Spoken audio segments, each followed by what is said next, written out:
जिस ज़िले में, या यूँ कहें जिस आदिवासी बहुल ज़िले में रक्त की आवश्यकता, रक्त की पूर्ति और ज़िले का पॉपुलेशन, जी हाँ, शहडोल ज़िले की जो पॉपुलेशन है तकरीबन 10 लाख, आवश्यकता ब्लड की 1 संभवतः 9,000 यूनिट, लेकिन जो उसकी पूर्ति है, जो ब्लड की जो हमें मिल पा रहा है वो तकरीबन 25%। दोस्तों, जब आपके परिजन, जब कोई मरीज़ अस्पताल में भर्ती होते हैं, उनको ब्लड की ज़रूरत पड़ती है, उस समय उसको देखना, उस मरीज़ के साथ रहना, सबसे ज़्यादा ज़रूरत उस मरीज़ को, उसके साथ वालों को शायद इसकी पड़ती है। लेकिन उन क्षणों पे यदि वो रक्त के लिए, यदि वो खून के लिए दर दर भटके, तो ये हम सब के लिए बेहद शर्मनाक बात है। और हो भी क्यों ना, जबकि हमारी ज़िले की जनसंख्या को अगर लेवल पर लें और कंपैरिजन करें तो निश्चित रूप से ये अपने आप में एक बड़ा सवाल। खैर, ज़िले में क्या स्थिति है रक्त को लेकर, और जो गंभीर बीमारियां हैं उनमें सबसे ज़्यादा ज़रूरत कहाँ पड़ रही है, क्या समस्याएं हो रही हैं, हम इस विषय पर बात करेंगे। और इस विषय पर बातचीत करने के लिए हमारे साथ मौजूद हैं जिला अस्पताल शहडोल से ब्लड बैंक ऑफिसर डॉक्टर सुधा नामदेव। डॉक्टर साहब, बहुत बहुत स्वागत है हमारे विशेष कार्यक्रम में। Thank you. जिस तरीके से ज़िले में रक्त की ज़रूरत है, जो मरीज़ हैं, क्या समस्याएं हो रही हैं, और लगभग हम कितने की आवश्यकता होती है ब्लड की, और कितनी पूर्ति हो पा रही है? जैसा कि अभी आपने बताया कि 10 लाख की पॉपुलेशन है पूरे ज़िले में, तो हमारा जो गवर्निंग अथॉरिटी है, राज्य रक्तदान परिषद, ये ब्लड बैंक्स को गवर्न करते हैं। तो इनका कैलकुलेशन ऐसा रहता है कि जो टोटल पॉपुलेशन है उसका 1% आना चाहिए ब्लड बैंक में। तो चूंकि ये आदिवासी बहुल्य है, और इसलिए अब हम लोगों को थोड़ा कंसेशन करते हुए बोला कि 0.75% टारगेट आपको दिया जाता है टोटल पॉपुलेशन का। तो उस हिसाब से हमारा टारगेट राज्य रक्तदान परिषद ने तय किया 9,000 यूनिट का, जबकि ये पिछले साल 2021 में हमको केवल 7,793 यूनिट ब्लड हम प्रोक्योर कर पाए। बाकी की मुश्किल कितनी ज़्यादा होती है, बाकी टारगेट पूरा ना कर पाने के कारण कितनी परेशानियों का सामना हम लोगों को करना पड़ता है। तो उसी के लिए हम सब मिलकर ये लगातार प्रयास करते रहते हैं कि टारगेट तो ठीक है, मतलब पूरी पॉपुलेशन को हम सुविधा से बिना परेशान हुए रक्त की उपलब्धता सुनिश्चित करा सकें, ये हमारा प्रयास रहता है जिला चिकित्सालय का। बिल्कुल मैडम, जिस तरीके से हमने एक ट्राइबल जिले की जो बात की, तो कई ऐसी गंभीर बीमारियां भी होती हैं जिससे लोग जूझते हैं, और उन समय में ब्लड देना नितांत आवश्यक होता है। वो कौन कौन सी बीमारियां हैं जो इस जिले में सबसे ज़्यादा है और जिनमें सबसे ज़्यादा रक्त की जरूरत पड़ती है? हाँ, जैसे हमारा ये आदिवासी बहुल्य जिला है, तो यहाँ पर अधिकांश सिकल सेल एनीमिया के केसेस हैं। बिल्कुल, ये एक तरह की बीमारी है जिसमें खून की कमी हो जाती है, और ये आदिवासी बहुल्य एरिया में ही ज़्यादा होता है। तो इसमें क्या होता है कि जो हमारे लाल रुधिर कणिकाएं हैं, उनके अंदर जो हीमोग्लोबिन रहता है वो एक अलग तरह का बन जाता है, एबनॉर्मल बनता है, जिसके कारण स्ट्रेस की कंडीशन में वो लाल रुधिर कणिकाएं जो गोल आकार शेप की होती हैं वो सिकल शेप की हो जाती हैं। सिकल माने हंसिया के शेप की हो जाती हैं, और उसके बाद वो हमारी धमनियों को और हमारी वेन्स को ब्लॉक करती हैं। तो उसके कारण मरीजों को बहुत तकलीफ होती है, दर्द होता है, और अंगों में ब्लड की पूर्ति नहीं होती है। तो उनका कभी हार्ट अटैक है, ब्रेन अटैक है, लिवर फेलियर, किडनी फेलियर, ऐसे सब बीमारी होने लग जाती हैं। तो सबसे अधिक हमारे ज़िले में सिकल सेल एनीमिया के केसेस हैं। उनको हमें बिना बदले के ब्लड देना पड़ता है, मतलब उनके मरीजों से हम बदले में ब्लड नहीं लेते हैं, अपने स्टॉक से ही उन्हें ब्लड देना है। दूसरी बीमारी है थैलेसीमिया। ये भी एक तरह की आरबीसी की बीमारी है। आरबीसी के अंदर जो हीमोग्लोबिन होता है वो माल फॉर्मेशन का बनता है, और उसमें हर 15-20 दिन में आरबीसी टूटती रहती हैं। सामान्यतः आरबीसी की जो लाइफ साइकिल होती है वो 120 दिन की होती है हमारे आपके स्वस्थ शरीर में। मगर जो थैलेसीमिया के मरीज होते हैं उनमें जो उनकी आरबीसी की लाइफ साइकिल होती है 15 दिन 20 दिन, तो 15-20 दिन बाद वो अपने आप एनीमिक हो जाते हैं मरीज। तो ऐसे मरीजों का खून चढ़ाना ही एक उपाय है, और कोई दवा इसका उपाय नहीं है। तो उनको भी हम अस्पताल से, ब्लड बैंक से ही बिना बदले के ब्लड प्रोवाइड करने की हमारी सुविधा रहती है। तीसरी बात आ जाती है गर्भवती महिलाएं। हमारे क्षेत्र में शैक्षणिक योग्यता काफ़ी कम है लोगों की, और आदिवासी बहुल्य है, महिलाएं कम पढ़ी लिखी होती हैं। हाँ। तो उसके कारण हीमोग्लोबिन की कमी गर्भवती महिलाओं में होती है बहुत। तो गर्भवती महिलाएं जो हाई रिस्क प्रेगनेंसी की होती है, जिनकी प्रेगनेंसी काफ़ी रिस्क में होती है माँ और बच्चे दोनों के लिए, उनको भी बिना बदले के ब्लड देना है। तो इस तरह से ये 3 बीमारियां, 3 स्थितियां तो ऑलरेडी हमारे सामने हैं। इसके अलावा भी कई ऐसे लोग हैं, कई ऐसे मरीज हैं जिनको 2-3 यूनिट से ज़्यादा ब्लड चाहिए रहते हैं। बिल्कुल। उनके पास इतने डोनर कहाँ से आएंगे? डेफिनेटली। उनको भी बिना बदले के कई बार हमें देना पड़ता है। तो इन सबकी पूर्ति के लिए हम बिना बदले के तभी दे सकते हैं जब हमारे कैंप्स पर्याप्त हों। बिल्कुल। कैंप्स में ब्लड आना बहुत अनिवार्य है। बिल्कुल मैडम, लेकिन सबसे ज़्यादा जो एक चिंतनीय विषय है कि सबसे ज़्यादा रक्त की आवश्यकताएं महिलाओं को पड़ती हैं। बिल्कुल। और क्योंकि गंभीर बीमारियां होती हैं, लेकिन जो एक अनुपात होता है रक्तदान की बात करें तो सबसे कम मात्रा में महिलाओं से ब्लड हमें प्राप्त होता है, ये जो आंकड़ा कहता है। बिल्कुल। तो ये इसका सबसे बड़ा कारण क्या मानती हैं? लास्ट ईयर का 2021 का हमारा जो आंकड़ा था, मात्र 5.2% महिलाओं ने ब्लड डोनेट किया। मतलब 7793 में से 5.2% ही महिलाओं ने रक्तदान किया। उसका मुख्य कारण सबसे पहला तो हम ये जानते हैं कि अज्ञानता। बिल्कुल। पढ़ी लिखी महिलाएं भी रक्तदान के बारे में नहीं जानती, रक्तदान से डरती हैं। फिर आ जाता है हीमोग्लोबिन की कमी। महिलाओं में हीमोग्लोबिन की कमी होती है क्योंकि प्रति माह उनका मासिक धर्म में ब्लड वेस्ट होता है, वो खून की कमी होती है। फिर आजकल ये जंक फूड का चलन ज़्यादा चल पड़ा है। और फिर आजकल महिलाएं 0 फिगर पे भी ज़्यादा जाने लगी कि हमें बहुत दुबले दिखना है, पर्याप्त डाइट नहीं लेती हैं, न्यूट्रिशंस पर्याप्त नहीं होता। ये शहरी क्षेत्र का है। जी। ग्रामीण क्षेत्र में इन सब की उतनी मुश्किल नहीं है, मगर ग्रामीण क्षेत्र की महिलाओं में भी हीमोग्लोबिन की बहुत कमी रहती है। मगर हमने एक चीज़ अनुभव किया कि आदिवासी क्षेत्र में जो महिलाएं होती हैं उनकी हीमोग्लोबिन अच्छी रहती है, क्योंकि उनके पास ये जंक फूड का चारा नहीं रहता है, भोजन, नेचुरल खाना खाती हैं और घर का बना साफ सुथरा खाना खाती हैं। बिल्कुल। तो और देशी हरी सब्जियों पे ज़्यादा जोर देते हैं ग्रामीण लोग। तो ग्रामीण आदिवासी क्षेत्रों में जो लड़कियां ब्लड डोनेट करती हैं, महिलाएं ब्लड डोनेट करती हैं, उनका हीमोग्लोबिन बहुत कम ऐसा मिलेगा जो 12 ग्राम से कम हो। बिल्कुल। तो इसलिए महिलाओं को सबसे पहले तो जागृत करने की ज़रूरत है कि वो आगे आएँ, केवल अपने कार्य में ही ना लगी रहें। जैसे कुछ संगठन है, तरह तरह की एक्टिविटी करती हैं, कुछ अपने खेल कूद के मनोरंजन के प्रोग्राम करती हैं, वो सब तो करें, साथ में उनका एक प्रोग्राम बिल्कुल समय और परिस्थितियों की मांग है कि जिस तरीके से अगर आपके कौम को सबसे ज़्यादा ब्लड की ज़रूरत है तो हमें भी सबसे ज़्यादा जागरूक होने की ज़रूरत है। बिल्कुल देना चाहिए। तो निश्चित रूप से हम एक चीज़ और निकल के आती है कि जब ग्रामीण स्तर की बात करें हम तो चूँकि शहर में तो विभिन्न प्रकार के जो सामाजिक संगठन होते हैं वो काम करते हैं, उससे लोगों में जागरूकता आती है। कुछ लोग नाम के लिए करते हैं, कुछ किनका स्वभाव भी है वो उस दृष्टिकोण से भी करते हैं। लेकिन ग्रामीण स्तर पर जो विभाग के द्वारा, आपके द्वारा जो कुछ आयोजन किए जा रहे हों जिसके तरफ लोगों में जागरूकता है, वो किस तरीके के आयोजन होते हैं? हाँ, हम लोग ग्रामीण क्षेत्रों में भी जाते हैं। तो जैसे ये ग्रामीण लेवल पे, अब जैसे प्राइमरी हेल्थ सेंटर लेवल पे हम जाते हैं, तो वहाँ पर हम जनपद पंचायत वगैरह के स्तर पे पहुँच के वहाँ पर जो उनके अधिकारी लोग होते हैं उनसे मिलते हैं पहले और उनको कैंप कराने के लिए बात करते हैं। फिर वो कैंप के लिए जनता को राजी करते हैं। कुछ लोग वहाँ पर भी अच्छे स्वैच्छिक संगठन हैं ग्रामीण क्षेत्रों में भी, वहाँ भी कुछ ऐसे रक्तदाता निकल आते हैं हर एक गांव उसमें कि जो रक्तदान के इच्छुक होते हैं। तो 1-2 व्यक्ति फिर आगे और लोगों को मोटिवेट करते हैं। तो हमारी कोशिश रहती है कि जैसे ग्रामीण क्षेत्र में हम गए अपनी वैन लेके, तो हम सीधे कैंप नहीं करते हैं, हम पहले लोगों को इकट्ठा कर लेते हैं और बैठकर उनके साथ 5-10 मिनट रक्तदान के बारे में चर्चा करते हैं। बिल्कुल। ताकि उनको बताएं कि रक्तदान क्या होता है, कैसे होता है, इसके क्या फ़ायदे हैं, इससे क्या क्या हानि भी है। हानि तो कुछ नहीं है मगर डर है उनका डर। बिल्कुल, हम वही कह रहे हैं कि जो उसके नॉर्म्स होते हैं वो थोड़ा सा हमारे दर्शकों को बताएं कि ऐसे कौन कौन से लोग हैं जो रक्तदान कर सकते हैं, ऐसे कौन से लोग हैं जो रक्तदान नहीं कर सकते हैं, तो कम से कम लोगों का जो भ्रम वो दूर हो पाएगा।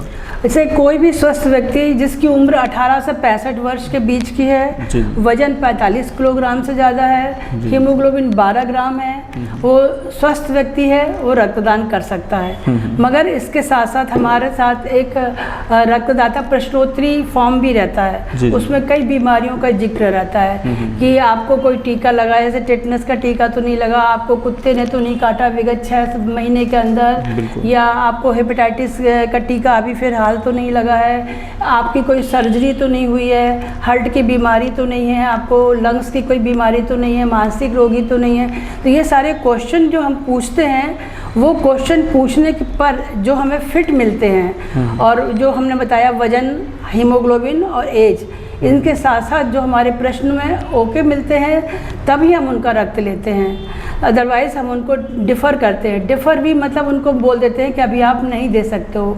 ये डिफरल क्राइटेरिया भी 2 तरह के होते हैं, एक परमानेंट डिफरल होता है, एक टेम्परेरी डिफरल होता है। जैसे अभी किसी की सर्जरी हुई और कोई भी माइनर ऑपरेशन भी हुआ तो वो 6 माह के लिए डिफ़र होता है, तो वो टेम्परेरी डिफरल कहलाता है। मगर अगर किसी को हेपेटाइटिस बी है, हेपेटाइटिस बी हो चुका है उसको, और वो उसके टीके भी लगे हैं, मगर वो हेपेटाइटिस बी पॉजिटिव है, तो वो परमानेंट डिफर कराएगा, वो फिर ज़िंदगी में कभी रक्तदान नहीं करेगा। बिल्कुल। और किसी को अगर हार्ट की बीमारी है तो वो परमानेंट डिफर में जाएगा, किसी को अस्थमा की बीमारी है वो परमानेंट डिफर में जाएगा। इस तरह से हमारे क्राइटेरिया हैं। तो मतलब हम लोगों की भी पहले पूरी हेल्थ चेकअप करते हैं, एक माइनर हेल्थ चेकअप होता है, उसके बाद जब डोनर हमारा पूरी तरह से स्वस्थ पाया जाता है तभी हम रक्तदान लेते हैं।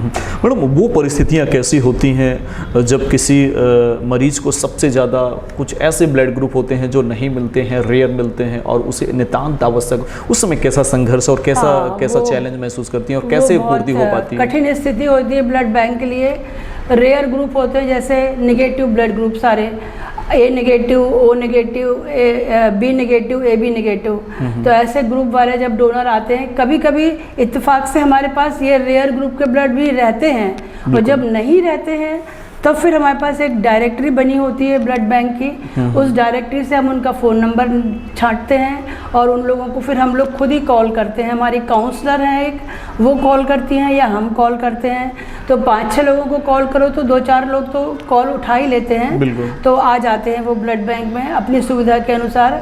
2-4 घंटे में ब्लड डोनेट करके वो चले जाते हैं। तो ये सुविधा भी ब्लड बैंक में है कि हम किसी की इस तरह से भी हेल्प कर सकते हैं। सबसे रेयर ग्रुप है ए बी नेगेटिव, लाखों में एक का होता है। 1-2 बार तो हम लोगों ने नोटिस किया कि ए बी नेगेटिव के डोनर रायपुर से तक आए हैं हमारे पास ब्लड डोनेट करने के लिए।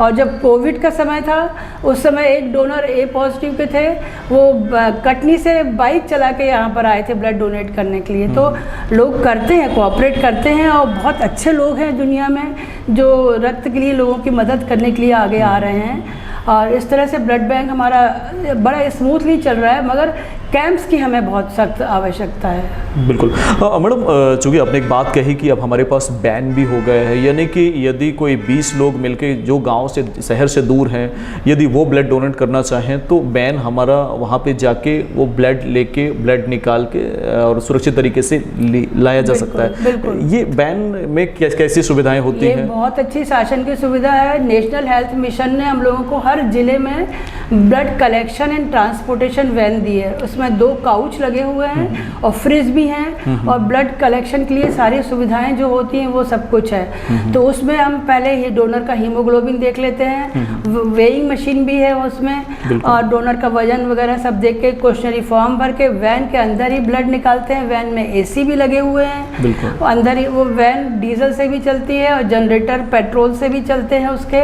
और अगर कहीं पे बिजली की व्यवस्था है तो एक पॉइंट से उसको कनेक्ट कर दिया जाता है। तो इस तरह से वहीं के वहीं ब्लड निकाल के, और हम उनको थोड़ा सा रिफ्रेशमेंट दे के, जैसे फ्रूटी वगैरह कोई भी तरल पदार्थ हम लोग दे के उनको विदाई दे देते हैं और उनको एक प्रशस्ति पत्र देते हैं। तो ग्रामीण क्षेत्रों में BCT वैन का आने का हमें बहुत फ़ायदा हुआ कि पहले लोगों को पलंग की व्यवस्था करना पड़ती थी, अब वो व्यवस्था नहीं करना पड़ती है। कोई भी लोग 10-15 लोग भी इकट्ठे होकर अगर हमें फ़ोन करते हैं तो उनके समय के अनुसार हमारी टीम वहाँ पहुँच जाती है और वैन में ब्लड लेके हम लोग अपने फ्रिज में रखते हुए ब्लड बैंक आ जाते हैं लेके। बिल्कुल मैडम, कहा जाता है कि ब्लड की मात्र ज़रूरत नहीं, ब्लड के साथ जो उसके अन्य घटक होते हैं हम उन पर भी बात करते हैं, चाहे वो प्लाज्मा हो चाहे विभिन्न तरीके से। अपने यहाँ क्या सुविधा है कि यदि कोई एक व्यक्ति रक्त देता है तो अपन किन किन तरीके से उस रक्त का उपयोग करते हैं? पहले जैसे जहाँ ये सुविधा नहीं होती थी वहाँ पर 1 यूनिट ब्लड आया वो पूरा का पूरा एक मरीज के काम आता था। बिल्कुल।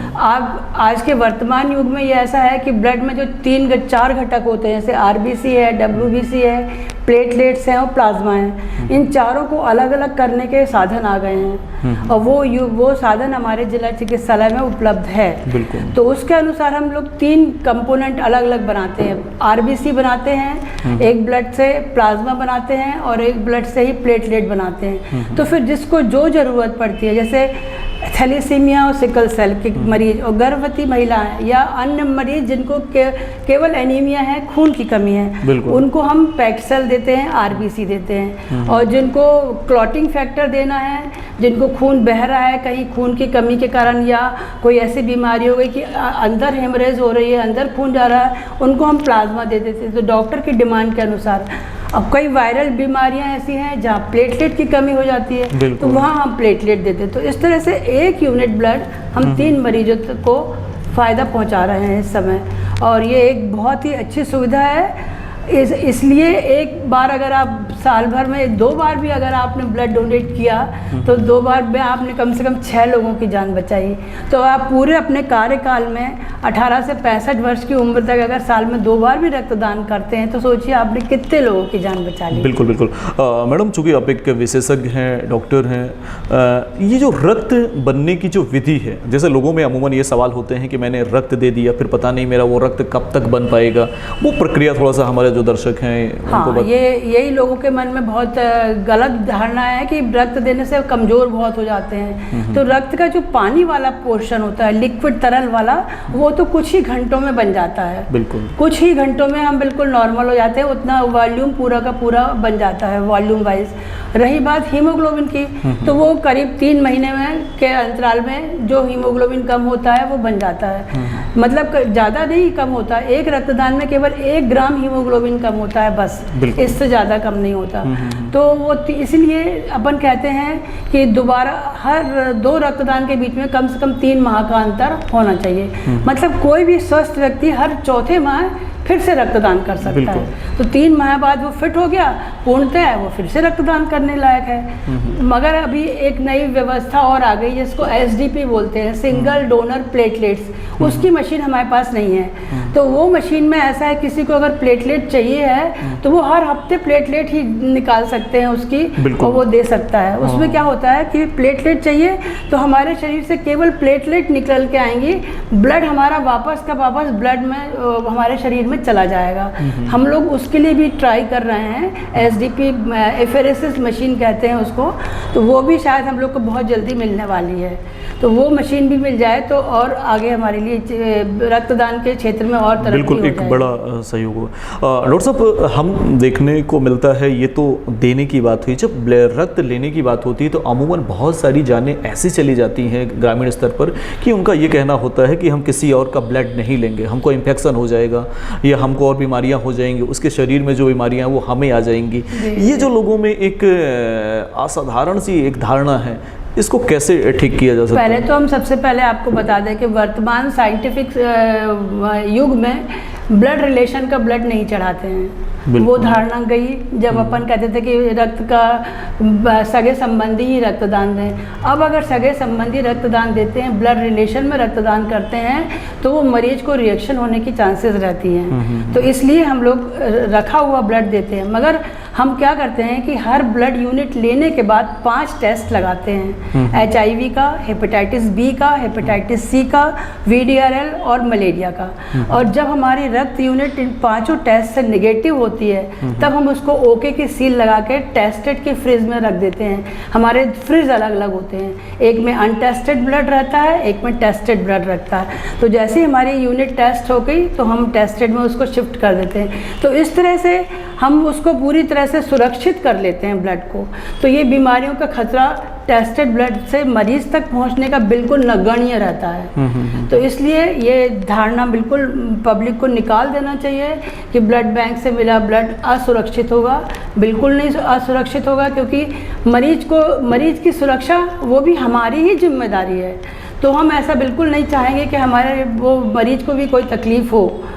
हालांकि पूरी तरह से और भी कई बीमारियां जिनका टेस्ट नहीं किया जाता है, इसलिए कहते हैं कि ब्लड ट्रांसफ्यूजन हमेशा सेफ नहीं रहता है, कभी कभी अनसेफ भी हो जाता है, असुरक्षित भी होता है। तो जहाँ तक हो डॉक्टर्स को भी सलाह ये दी जा रही है कि आप मरीज को खून ना चढ़ाएं, बिना चढ़ाए अगर आपका मरीज ठीक हो रहा है तो वैसा ठीक करें। अगर बहुत आवश्यकता हो तभी ब्लड चढ़ना चाहिए, अन्यथा नहीं चढ़ना चाहिए। मैडम, जिस तरीके से मेडिकल कॉलेज की भी स्थापना हो चुकी है, वो भी रनिंग पीरियड में है, अब जिस तरीके से आपके ऊपर वर्डन है कि मेडिकल कॉलेज में भी रक्त पहुंचाना है, पूरे जो निजी अस्पताल हैं उन्हें भी सप्लाई करनी है, जो क्षेत्रीय अस्पताल हैं वहाँ भी रक्त देना, ऐसे में कितना बड़ा चैलेंज है? ये बहुत बड़ा चैलेंज है। मेडिकल कॉलेज चालू हो गया है, मगर अभी वहाँ ब्लड बैंक की नींव नहीं रखी गई है। ब्लड बैंक की स्थापना में अभी उनको बहुत टाइम लगेगा।